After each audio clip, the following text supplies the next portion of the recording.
Yeah, there's no question about it. So, as you see, there's a lot of cats in this room, and but let's talk about what happens when a cat does come in, and that brings us to the exam room. And what we did in this room, this was that third surgery room, and we put a wall in between here, and we divided it into the exam area and the grooming area. The exam area is an extremely important room because that's where our caregivers actually check in the animals. And when we mean check in, I mean it's a pretty thorough examination. We look for parasites, we look for ear mites, fleas, are there any kind of wounds or injuries or lumps or bumps or anything of that sort? And obviously they get a pretty extensive vaccination with that exam as well. So right. Do you want to share some of that? They also get, the cats are feline leukemia tested. Mm-hmm. All of our dogs are tested for heartworm. And again, we're seeing an increase in dogs coming in with heartworm. Mm-hmm. And I guess what concerns me is, and I have 2 dogs of my own, so it's important when you see what heartworm can do to a dog, the cure for heartworm is so much more, what would you say, traumatic to treat than the preventative. And it's a simple blood test, and it's this wonderful little chewy pill once a month for your dog that will prevent it. And the cost is minimal when you think of what the cost of treatment for heartworm is, and that's why I believe we deemed it important here that all dogs are tested for the heartworm. And the same is true with feline leukemia. It is something that is contagious from cat to cat, and we need to know that before these animals are exposed to one another. I know that I've been present when they've done exams, and I'm always really impressed by how thorough. I mean, checking in the ears, checking in the mouth, checking all the paws, checking under the tail, going through the cat to see, if they've lost any fur. Is that loss of fur due to a disease or fungus or fighting with other cats? And they're just very thorough about that before these animals are put back into the rescue suite. Mm-hmm. And then, of course, if they are very dirty or have fleas or have ticks, they're going to go right next door, and they're going to go into the grooming room, and they're going to have a bath. And because of the way the tub is situated, and it's a soft waterfall coming out of the faucet, I'm always amazed that it doesn't seem to faze the cats too much to be having a bath.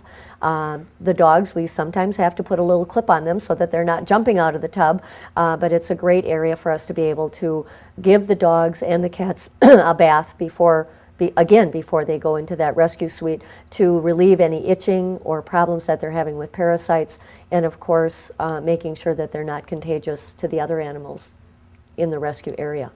Sure, and a lot of these animals come in quite dirty. Obviously they've been out of doors for a long period of time, and so having a bath actually feels pretty good for some of these guys. So I think it's important, and from a perspective of just wanting them to feel better, and for us keeping a cleaner environment, that grooming area is really a nice place to. And it's a busy place because not only do incoming animals get a bath, but before any animal leaves the facility to go to its new home, it goes home sparkling clean. Yep. We always give everybody a bath and check the ears, so they get a preliminary medical exam when they come in, but they also get a little exam before they go home, so that we are making sure that the animal going home is a healthy animal. I want to mention too that just from our Humane Society, we really invest a lot of time, energy, and effort into these animals, but we also invest a lot of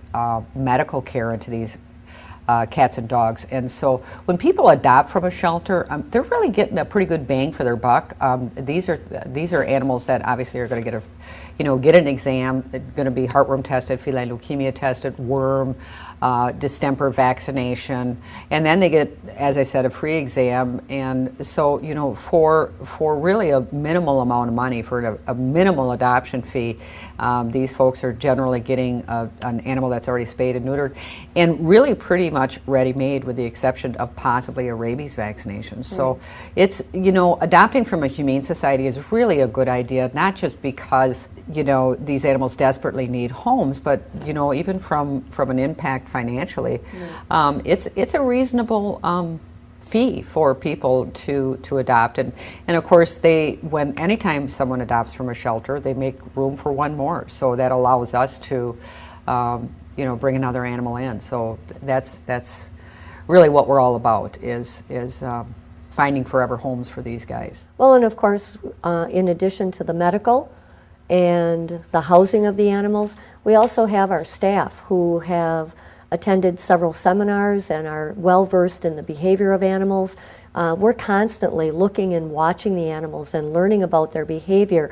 And so when you come in to adopt a pet from us, we're going to be able to tell you that dog is, you know, isn't going to do well with small children, or this kitty really is a lap kitty, or this cat really loves other kitties. And so we have a good capability of making a good match for families that already have pets at home or are maybe first-time pet owners, and we can share with them all of that information.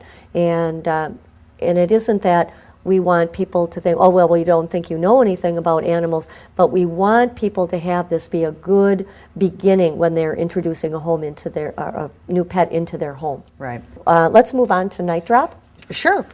What we do at Night Drop, obviously, is it's pretty self-explanatory, but we are on call 24 hours a day, 7 days a week. And so this shelter is really available for animals all the time. So if there is a stray animal overnight or after hours, you know, again, we're on call, or in some cases, the police department can meet individuals down here, but those animals can get into the building, but they're kept in a separate area, and there's a reason for that. And obviously, if an animal comes in, and let's say it does have maybe an issue medically, or maybe it has a contagious disease, we need to keep that separate from the general population. So that is a separate, totally separate area where that animal is safe.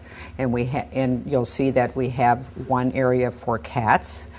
So if we have cats that come in, we're able to do that. And then we have a separate area for dogs as well. And so when we come in the morning, we check our Night Drop. Right. That's the first thing that we do in the morning, is we go to the Night Drop area and we see if there's a dog or a cat in those kennels or those cages. And we're going to look at the report, because there's always a report with that animal. And then I think before they even start examining the animal, they're going to go to our lost and found book. Sure. Because any animal, if we have people calling us and saying, oh, I lost my black and white cat, or I lost my little dachshund, we are going to go to our lost and found book and see if there's been a report filed, because that way, if a report has been filed, we can reunite that pet very readily back with its owner. In the case that there's not a lost and found report in the book, then that animal is going to move from Night Drop up to the exam room. And before that animal goes into another holding area, they're going to get a complete medical exam like we just went through when we were talking about the exam. The other thing that a good idea about having our Night Drop area set up the way that it is that when people bring animals in the middle of the night, whether it be a police officer or one of our staff people, I don't know about you, but I wouldn't want to be waking up the other dogs and cats that are in the building, because what happens when you wake them up? They all want to go outside and they all start barking. And so this is kind of a way to also protect or to guard against the other dogs being disturbed in the middle of the night, and making sure that they have a quiet and stress-free environment even at night. And then of course we also utilize this area sometimes if we have larger dogs that are spayed and neutered. During the day we can use the Night Drop area. If you look at the kennels, you can see that it's a nice flat floor, it's in a quiet area, the dog doesn't have to do any steps. It can also be used as a recovery area for surgeries. So again, we always try our very best to utilize all the rooms, and all of the rooms, like at Dempsey Trail, we still have multi-purpose rooms. So we try to spread ourselves around. Sure.